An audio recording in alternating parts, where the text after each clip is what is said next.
pertama. Mengarahkan saya kepada data di nomor 12.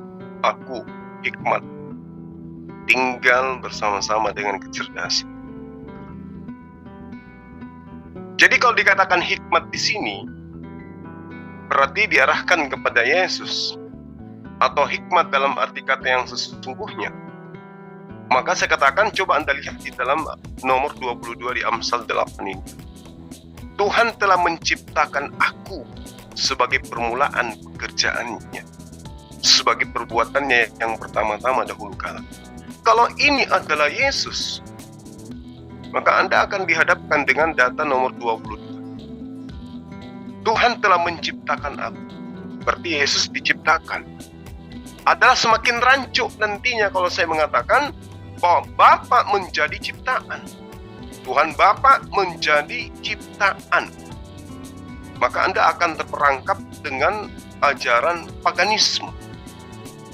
Tuhan, dewa besar, menciptakan dewa kecil untuk kemudian sebagai wadah rohnya datang di atas muka bumi.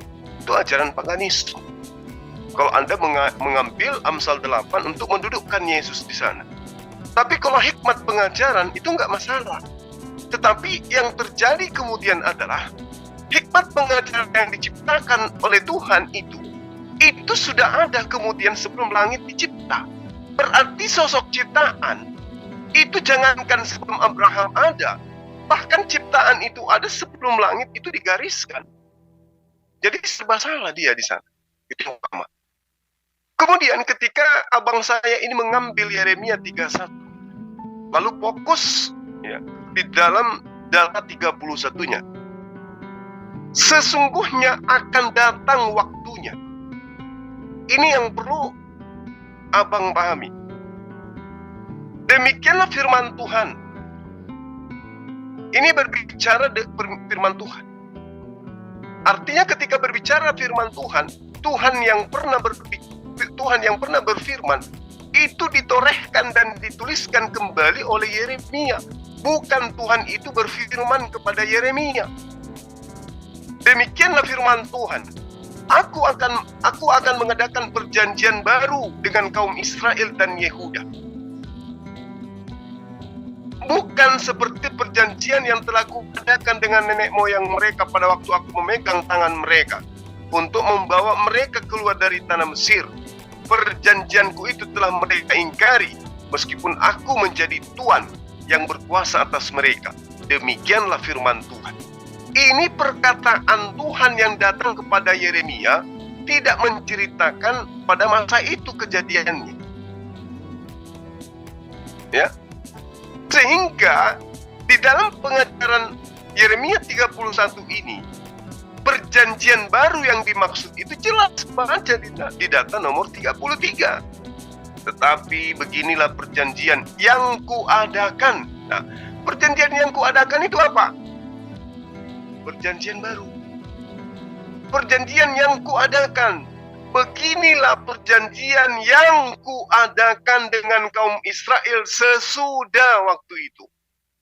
Demikianlah firman Tuhan. Aku akan menaruh Tauratku dalam batin mereka dan menuliskan dalam hati mereka. Maka aku akan menjadi Tuhan mereka dan mereka akan menjadi umat. Inilah yang menjadi perjanjian baru Tuhan. Jadi kalau Anda mengatakan perjanjian barunya itu adalah kitab Lukas, kitab kanonik, dan seterusnya, jangankan Tuhannya Bani Israel yang mereka sebut dengan sebutan Allah ya, atau Allah di dalam kitab terjemahan, Yesus sendiri tidak mengenal perjanjian baru itu. Tidak ada legitimasi dari Yesus ke perjanjian baru. Begitu juga kepada penulis-penulis kitab saudara. Jadi jelas di sini, ketika kita berbicara mengenai konsep ketuhanan, maka Tuhan yang benar tidak akan mungkin menciptakan dirinya untuk kemudian menjadi wadah di mana dia menyatakan diri sebagai manusia. Itu mustahil terjadi bagi konsep ketuhanan yang diajarkan oleh para nabi, termasuk konsep ketuhanan yang diajarkan oleh Yesus. Demikian. Linda Josel, mungkin bisa kita iklan dulu deh. Kita umumkan terkait dengan ini sebelum dilanjut oleh Bang Jordan. Loh, saya di-mute. Oke. Oh, ini boleh. Oke, kita iklan dulu ya, Bang Jordan ya. Baik. Ada Wa Empire channel ya. Wa silahkan di centang biru karena kita nggak tahu, like juga, subscribe juga Wa Empire. Oke. Untuk Bang Jordan, tolong dibenarkan dulu headsetnya karena krak mungkin bisa Menyatakan tentang kerajaan Israel ini yang terbagi dua, yaitu yang utara maupun selatan. Ya, kalau hanya kaum Israel dan Yehuda di sini, ini berarti hanya apa ya? Mana mungkin ya? Mereka berada dalam perjalanan, kemudian mereka sudah dinyatakan memiliki dua kerajaan. Sebab yang dimaksud dengan kaum Yehuda di sini ada 3 suku kalau nggak salah, yang ada keempat dengan Lewi, yang ada di selatan itu. Yang di utara itu ada 10 suku di sana, Pak. Tidak mungkin perjanjian yang lama itu berbicara tentang mereka keluar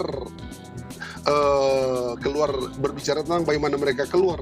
Tetapi ketika mereka keluar itu ada perjanjian yang disisipkan di situ. Itulah perjanjian lama. Ya, nah inilah yang dikatakan oleh Tuhan Allah sendiri yang berkata, bukan berbicara tentang sesuatu yang telah terjadi kemudian mau diulang lagi. Tidak, bukan itu. Sebab konteks di dalam Yeremia ini berbicara tentang bagaimana sementara mereka ini mau dibuang ke Babel karena mereka itu melakukan hal-hal yang tidak berkenan kepada Tuhan ketika mereka sudah berada di tanah perjanjian, maka Allah menghukum mereka dibuang ke Babel. Nah, Yeremia hidup semasa mau dibuang ke Babel. Ada orang yang ingin bertahan untuk tetap di Yerusalem, tetapi ada anjuran dari Yeremia supaya mereka harus ikut ke sana. Itulah. Tetapi kepada Yeremia, kalaupun sudah ke Babel sana, mereka akan dipanggil kembali dan akan memberikan perjanjian yang baru. Itu loh yang dimaksud, sehingga jelas sekali ada kaitan dengan ayat-ayat selanjutnya. Ayat 38 dikatakan, sesungguhnya waktunya akan datang, demikianlah firman Tuhan, bahwa kota itu akan dibangun kembali bagi Tuhan. Itu maksudnya, ada satu janji di sana, dan mereka kembali, Tuhan akan memberikan perjanjian baru. Tapi ternyata perjanjian baru itu nanti muncul kurang lebih 400 atau 500 tahun kemudian, yaitu kedatangan Yesus. Itulah yang dimaksud Torah itu. Nah, menyangkut kata di sini tentang yang ditulis di dalam hati, yaitu bagaimana mereka tidak lagi pergi ke suatu tempat di mana di situ ada hukum Taurat, yaitu tabut perjanjian. Jadi hukum ada tertulis di situ. Nah, ada perjanjian baru yang tidak lagi tertulis di tabut perjanjian itu, di mana ada 2 loh batu. Mereka tidak dianjur lagi kan ke situ, tetapi ada Yesus yang akan hidup di tengah-tengah mereka dengan perkataan Yesus. Inilah yang disebut dengan Taurat yang akan diberikan oleh Yesus ke dalam batin mereka. Gitu. Ya. Baru yang menyangkut tentang ini, apakah saya mau lanjut dulu atau kita terfokus dulu dengan Yeremia ini? Sebab kalau merujuk kepada Amsal tadi nih, akan panjang khotbah saya, Ibu Josel. Gimana nih? Nanti ketiduran ke abang saya. Ya, halo. Bu Josel gimana? Iya, lanjut Bang, lanjut. Oke. Ya. Amsal 8 ya. Kita lihat Amsal 8. Saya searching.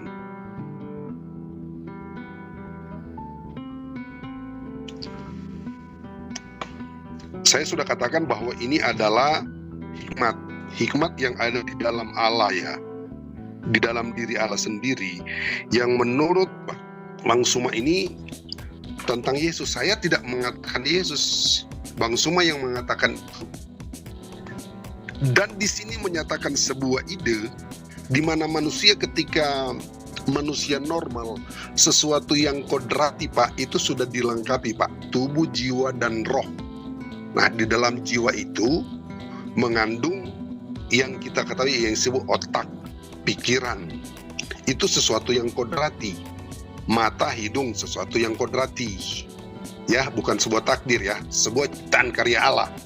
Ya, nah itu yang kodrati itu yang akal kita ini, itulah seringkali kan kita istilahnya belajar. Ketika kita belajar, kita menemukan sesuatu yang baru.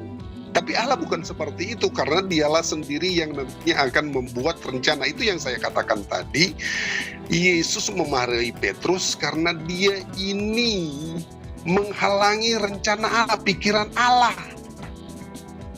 Nah itu sudah ada sebelum dunia diciptakan. Dengan kematahuan Allah inilah, maka apa yang terjadi itu Tuhan sudah punya rencana.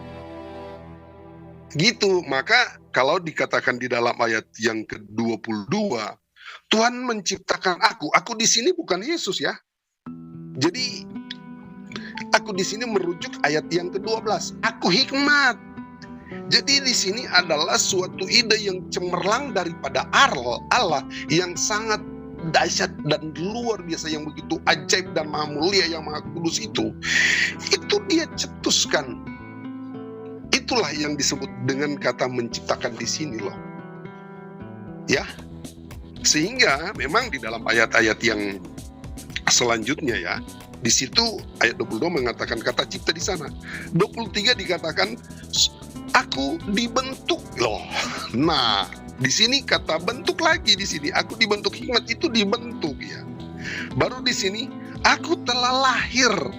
Jadi ini kata cipta, kata bentuk, dan kata lahir ini mengandung kata sinonim bagaimana cara kerja Allah itu loh. Jadi bukan merujuk kepada Yesus Pak. Ya, kita jangan kalau melihat dari kata metafor ya bisa saja, tapi ini belum, karena ini merupakan suatu cemerlang daripada Allah itu sendiri ya. Apalagi ya, itu dulu ya yang bisa mungkin saya jawab, karena itu yang saya nangkap. Silakan tanya lagi kalau mungkin ingin mendalam Pak, silakan.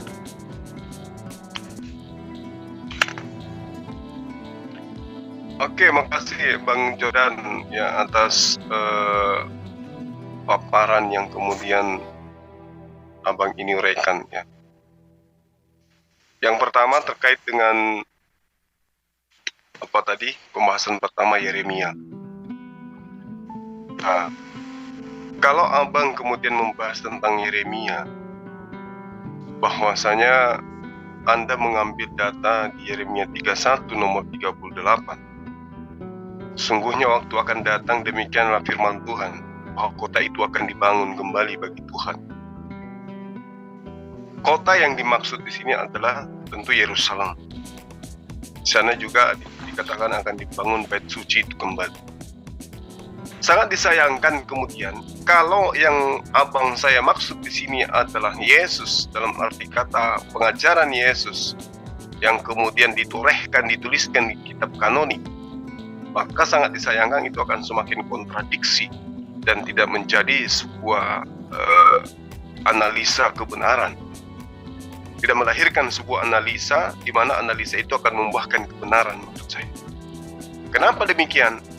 Karena ketika abang mengatakan bahwa perjanjian baru itu bukan Taurat itu sendiri, akan tetapi pengajaran Yesus dalam hal ini adalah kekristenan, dan Tuhan akan membangun kembali kota Yerusalem, membangun kembali bait suci, maka sangat disayangkan itu juga percuma bagi orang Kristen. Kenapa percuma?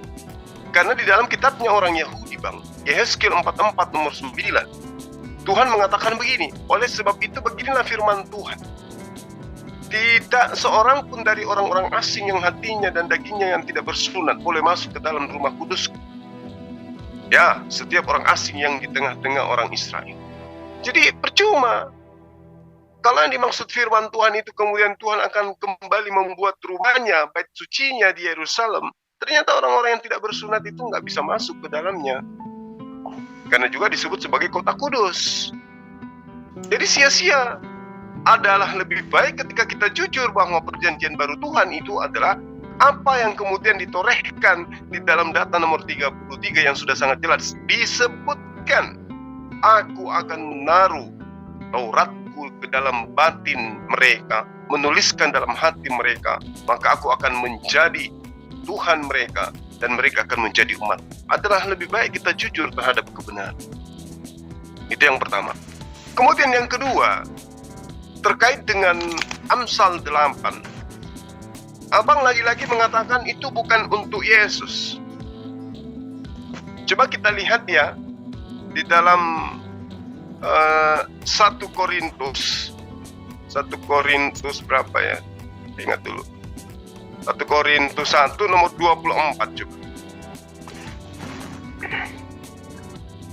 Apakah ada kaitannya di sana terkait apa yang kita uraikan, yang abang uraikan bahwasanya Yesus itu